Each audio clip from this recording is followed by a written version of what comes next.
اعوذ باللہ من الشیطان اللعین الرجیم بسم اللہ الرحمن الرحیم الحمد للہ والصلاۃ علی اہلہا اما بعد فقد قال اللہ تبارک و تعالی فی محکم کتابہ المجید وفرقانہ الحمید بسم اللہ الرحمن الرحیم وکل نقص علیک من انباء الرسل ما نثبت بہ فؤادک وجاءک فی ھذہ الحق وموعظۃ وذکری للمؤمنین۔ ناظرین کرام، بالعصر رمضان کی خصوصی ٹرانسمیشن میں پروگرام تاریخ کے جھروکوں سے کے ساتھ باقر نقوی آپ کی خدمت میں حاضر ہے۔ آج مسلسل ہماری یہ نویں نشست ہے اور میں آپ کے سامنے تاریخ انسانیت مسلسل حضرت آدم علیہ السلام سے بیان کرتا چلا آ رہا ہوں۔ حضرت آدم علیہ السلام سے گفتگو کا سلسلہ شروع کرنے کے بعد حضرت ادریس اور حضرت نوح علیہ السلام اور ان کے بعد حضرت ہود و صالح اور پھر حضرت ابراہیم علیہ السلام اور پھر حضرت ابراہیم علیہ السلام کی جو اولاد حضرت اسماعیل علیہ السلام سے سرزمین حجاز پہ آگے بڑھی، اس کی تفصیلات آپ کے سامنے بیان کی گئی۔ اس کے بعد کل کے پروگرام میں آپ کے سامنے حضرت ابراہیم علیہ السلام کے دوسرے فرزند حضرت اسحاق علیہ السلام کی اولاد کا سلسلہ آپ کے سامنے بیان کرنا شروع کیا۔ حضرت اسحاق کے یہاں حضرت یعقوب اور پھر حضرت یعقوب کے یہاں حضرت یوسف علیہ السلام۔ کل آپ کے سامنے یہ بیان کیا تھا کہ حضرت یوسف کے بھائیوں نے حضرت یوسف علیہ السلام کو کنویں میں پھینک دیا اور وہاں سے ایک سفر کرتا ہوا قافلہ گزرا اور اس نے حضرت یوسف علیہ السلام کو کنویں سے نکالا، اور کنویں سے نکالنے کے بعد وہ حضرت یوسف کو لے کر سرزمین مصر کی جانب روانہ ہو گئے۔ مصر پہنچ کر حضرت یوسف کو بطور غلام بازار میں فروخت کرنے کے لیے لے جایا گیا۔ حضرت یوسف کے بہت سے خریدار آئے، لیکن جب حضرت یوسف علیہ السلام کے خصائص و شمائل کی شہرت عزیز مصر تک پہنچی، جس طرح کل میں نے آپ کے سامنے بیان کیا کہ اپنے خصائل و شمائل کے معاملے میں حضرت یوسف منفرد تھے، جب حضرت یوسف کی شہرت عزیز مصر تک پہنچی تو عزیز مصر نے یہ فیصلہ کیا کہ میں حضرت یوسف کو خریدوں گا۔ وہ بازار میں حضرت یوسف کو خریدنے کے لیے آ گیا اور قیمت یہ طے پائی حکایت بیان کرنے والوں کی زبان سے، یہ بات آپ کے سامنے بیان کر رہا ہوں۔ قرآن مجید صرف وہ باتیں بیان کرتا ہے کہ جن کی تعلق لوگوں کی ہدایت کے ساتھ ہو۔ حضرت یوسف کا قصہ قرآن مجید نے احسن القصص کہہ کے بیان کیا اور اس کی تفصیلات جو ہے وہ تاریخ اور تفسیر کی کتابوں میں موجود ہیں، اور وہ بھی میں آپ کے سامنے بیان کرتا چلا جا رہا ہوں۔ طے یہ پایا کہ ترازو کے ایک پلڑے میں حضرت یوسف علیہ السلام کو بٹھایا جائے گا اور دوسرے پلڑے میں عزیز مصر سونا چاندی اور جواہرات رکھے گا، جہاں وزن برابر ہو جائے گا وہی حضرت یوسف کی قیمت طے پائے گی۔ عزیز مصر نے اپنے خزانے سے سونے چاندی اور جواہرات کے تھال منگوانا شروع کیے اور ترازو کے دوسرے پلڑے میں رکھنا شروع کیے۔ وہ مسلسل منگواتا چلا گیا، لیکن عجب منظر چشم فلک نے دیکھا کہ بہت سارا مال و زر آ جانے کے بعد بھی حضرت یوسف کا پلڑا مسلسل بھاری ہے، اور دوسری جانب جتنا بھی مال و زر آ رہا ہے وہ ہوا میں معلق ہے۔ آخر عزیز مصر کے مصاحبوں نے یہ کہا کہ خزانہ ختم ہوتا چلا جا رہا ہے، خزانے میں ایک بڑی کمی واقع ہوتی چلی جا رہی ہے، اس لیے آپ اس خریداری کو ترک کر دیں۔ جب عزیز مصر مایوس ہو کر پلٹنے لگا تو اس وقت حضرت یوسف کیونکہ خدا کے نبی ہیں، جب انہوں نے اس بات کو محسوس کیا کہ اس کے دل میں میرے لیے محبت اور چاہت موجود ہے، تو حضرت یوسف نے عزیز مصر کو بلوایا اور بلا کر کہا کہ عزیز مصر، اگر تم واقعی ہمیں چاہتے ہو اور تم یہ چاہتے ہو کہ تم ہمیں اپنے محل میں لے جاؤ تو جاؤ، ایک کاغذ قلم لے آؤ،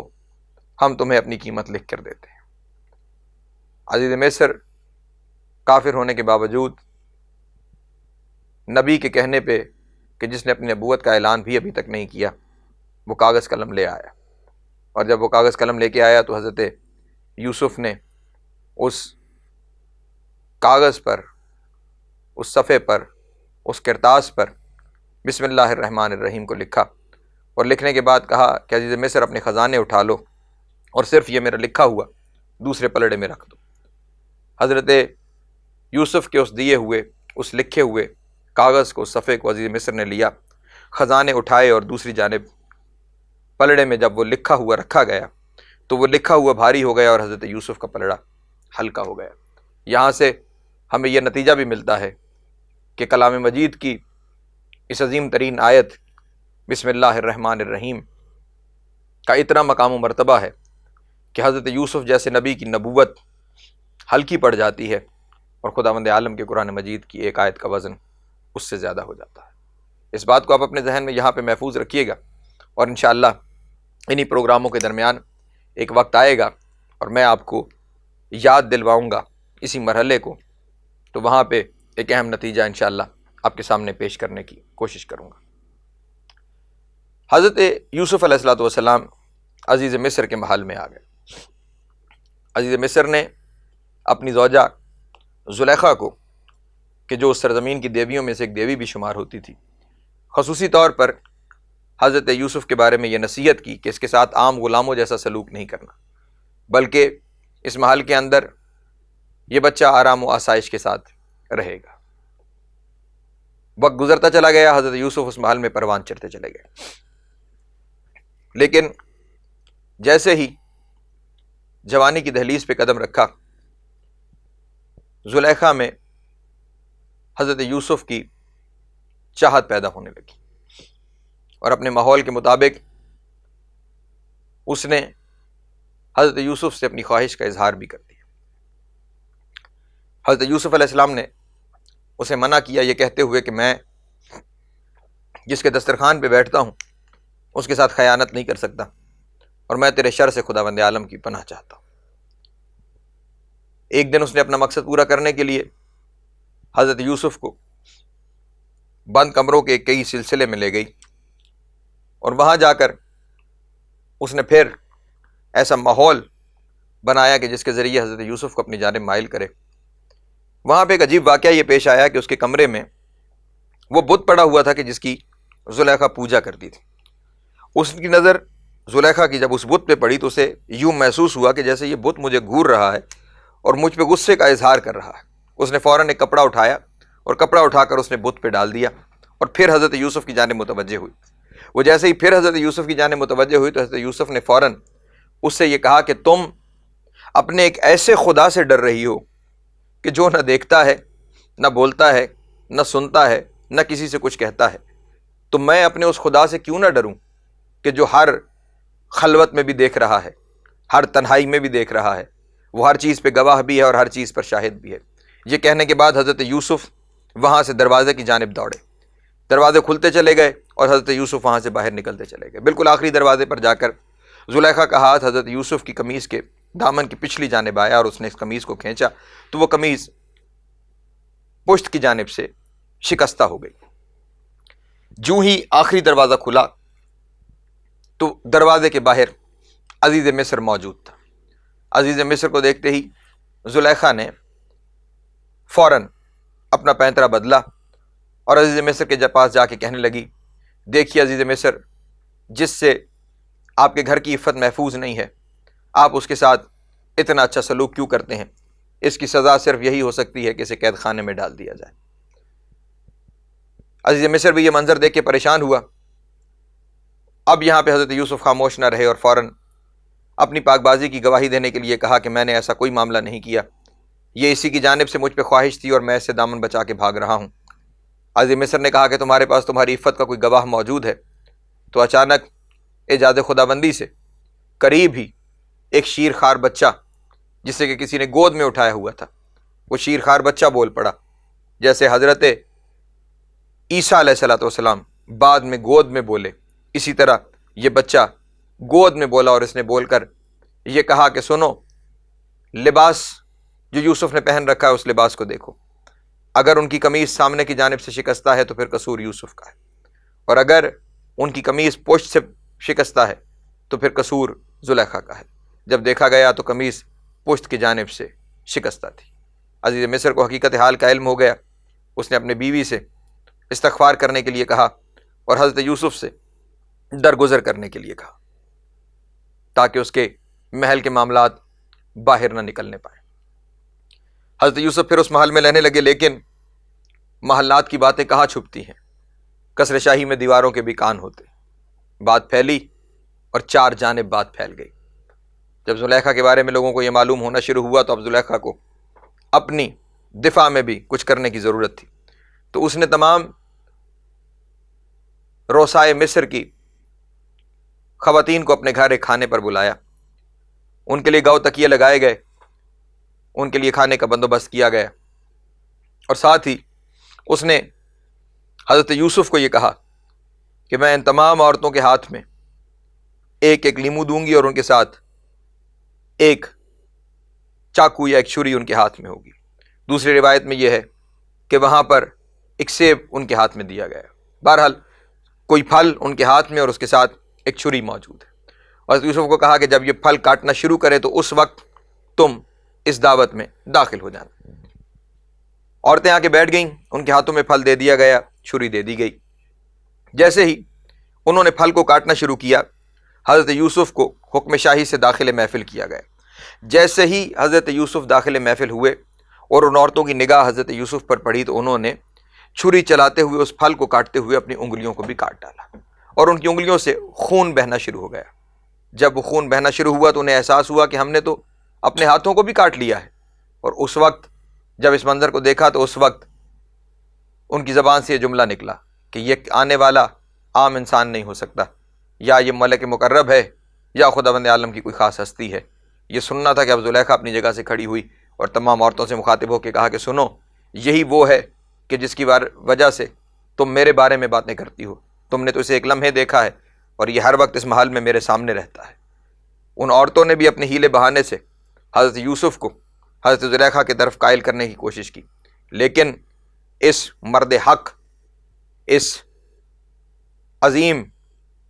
ثابت قدم با کردار شخصیت نے ان کی باتوں پر توجہ نہ دھری اور خداوند عالم کی جانب مخاطب ہو کے کہا کہ میرے اللہ، اس محل کی سہولتوں میں رہنے سے بہتر ہے کہ میں قید خانے کی صعوبتوں میں وقت گزاروں۔ کم از کم میں اس برائیوں کی دعوت سے تو محفوظ رہوں گا، میں ہر وقت تجھے وہاں پہ یاد کروں گا۔ حضرت یوسف کی دعا قبول ہو گئی اور محل میں ایسا ماحول بنا کہ عزیز مصر کو حضرت یوسف علیہ السلام کو قید خانے میں بھیجنا پڑا۔ حضرت یوسف مصر کے تنگ و تاریک قید خانے میں پہنچ گئے اور وہاں پہ بہت سے لوگ موجود تھے۔ حضرت یوسف کی جہاں شب و روز عبادت الہی میں گزرتا تھا، وہیں وہاں کے لوگوں کے ساتھ ان کی اگر کوئی مصیبت یا پریشانی ہوتی تھی، حضرت یوسف اس مصیبت یا پریشانی کو ختم کرنے کی کوشش بھی کرتے تھے۔ ایک دن اس قید خانے میں 2 اشخاص حضرت یوسف کے پاس آئے اور انہوں نے آ کے کہا کہ ہم دونوں نے رات کو ایک خواب دیکھا ہے، اور آپ کی سیرت دیکھ کر ہمیں یہ اندازہ ہوتا ہے کہ آپ خداوند عالم کے برگزیدہ ہیں، آپ ہمیں اس خواب کی تعبیر بتائیے۔ دونوں نے اپنا خواب حضرت یوسف سے بیان کیا۔ حضرت یوسف علیہ السلام نے ایک کو خواب کی تعبیر یہ بتائی کہ تجھے بادشاہ کے مصاحبوں میں جگہ مل جائے گی اور تو بادشاہ کو مشروب پلایا کرے گا، اور دوسرے سے یہ کہا کہ تجھے سولی چڑھا دیا جائے گا اور تو اس وقت تک سولی سے لٹکا رہے گا کہ جب تک آسمان سے آنے والے پرندے تیرا گوشت نوچ نہ کھائیں۔ جسے یہ کہا تھا کہ تجھے بادشاہ کا مصاحب بنا دیا جائے گا، اس سے حضرت یوسف علیہ السلام نے یہ کہا کہ جب تو بادشاہ کے دربار میں پہنچے تو پھر بادشاہ سے میرا تذکرہ کر دینا، میرا ذکر کر دینا۔ یہاں یہ جو حضرت یوسف کا جملہ ہے، اسے خداوند عالم نے عجب انداز میں لیا۔ ہمارے لیے یہ بات کوئی خرابی یا گناہ نہیں ہے کہ ہم کسی کے ذریعے مدد حاصل کریں اور اپنی مصیبت کو ختم کرنے کی کوشش کریں، لیکن نبی کا مقام و مرتبہ اس سے جدا ہے، اس سے ممتاز ہے، اس سے بالاتر ہے۔ اس مرحلے پر جبریل نازل ہوئے اور انہوں نے آ کر حضرت یوسف سے یہ کہا کہ نبی اللہ یہ ارشاد فرمائیے کہ آپ کے بھائیوں کے ظلم سے آپ کو کس نے بچایا؟ کہا پروردگار عالم نے۔ کہا کنویں سے آپ کو نجات کیسے ملی؟ حضرت یوسف نے کہا پروردگار عالم نے۔ کہا یہ بتائیے کہ پھر آپ کو اس محل کے اندر جو سکون میسر آیا کس کی وجہ سے؟ کہا پروردگار عالم کی وجہ سے۔ تو پھر اس وقت جبرائیل علیہ السلام نے یہ کہا کہ نبی اللہ، اگر یہ سب کچھ پروردگار عالم کی طرف سے ہو رہا تھا تو اس موقع پر ایک غیر خدا سے یہ کہنے کی ضرورت کیا تھی کہ میرا تذکرہ بادشاہ کے سامنے کر دیا جائے۔ وہ شخص وہاں سے نکلا اور جا کے حضرت یوسف کو بھول گیا۔ لیکن 7 سال کے بعد ایک وقت آیا کہ شاہ مصر نے، فرعون مصر نے ایک خواب دیکھا، اور اس خواب کی تعبیر کے لیے اپنے محل کے ارد گرد کے لوگوں کو متوجہ کیا، اور وہاں پہ موجود نجومیوں سے یہ کہا کہ میرے اس خواب کا جواب میرے سامنے پیش کرو۔ خواب یہ تھا کہ اس نے کہا کہ میں نے دیکھا کہ 7 تر و تازہ موٹی تازی گائیں ہیں اور 7 لاغر و کمزور گائیں ہیں، اور وہ جو لاغر و کمزور گائیں ہیں وہ طاقتور گائیں کو کھا جاتی ہیں۔ اور پھر وہ کہتا ہے کہ میں نے دیکھا کہ گندم کے خوشے ہیں، تر و تازہ خوشے ہیں، اور ان تر و تازہ خوشوں پر خشک خوشے بیل کی طرح لپٹ جاتے ہیں۔ محل میں کوئی اس کے خواب کی تعبیر بیان نہ کر سکا، تو اسی مصاحب کو حضرت یوسف کا یاد آیا کہ اس نے مجھے میرے خواب کی تعبیر بتائی تھی۔ اس نے بادشاہ سے حضرت یوسف کا تذکرہ کیا، حضرت یوسف کو دربار میں بلا لیا گیا، اور حضرت یوسف علیہ السلام نے بادشاہ کو اس کے خواب کی تعبیر یہ بتائی کہ آئندہ آنے والے 7 سال بہت اچھے ہوں گے، آسمان سے باران رحمت برسے گا، زمین سے فصل اگے گی، اور بہت اچھا اناج تمہارے ملک میں ہوگا۔ اس کے بعد آئندہ 7 سالوں میں نہ باران رحمت برسے گا، نہ اناج ہو پائے گا۔ اگر تم ان 7 سالوں میں اناج کو سنبھال کر استعمال کرو تو آئندہ 7 سال تمہارے آسانی کے ساتھ گزر جائیں گے، لیکن اس کے باوجود تم نے ان 7 سالوں میں کچھ اناج بچا لینا ہے، تاکہ ان قحط کے 7 سالوں کے بعد جب اگلا سال آئے جس میں باران رحمت برسے تو پھر تمہارے پاس بیج کے لیے اناج موجود ہونا چاہیے۔ حضرت یوسف علیہ السلام نے یہاں تک عزیز مصر کو اس کے خواب کی تعبیر بتائی، اور اس کے بعد کیا ہوا انشاءاللہ کل کے پروگرام میں آپ کے سامنے بیان کرنے کی کوشش کروں گا۔ آج کی حد تک پروگرام تاریخ کے جھروکوں سے کے ساتھ باقر نقوی کو اجازت دیجیے۔ والسلام علیکم ورحمۃ اللہ وبرکاتہ۔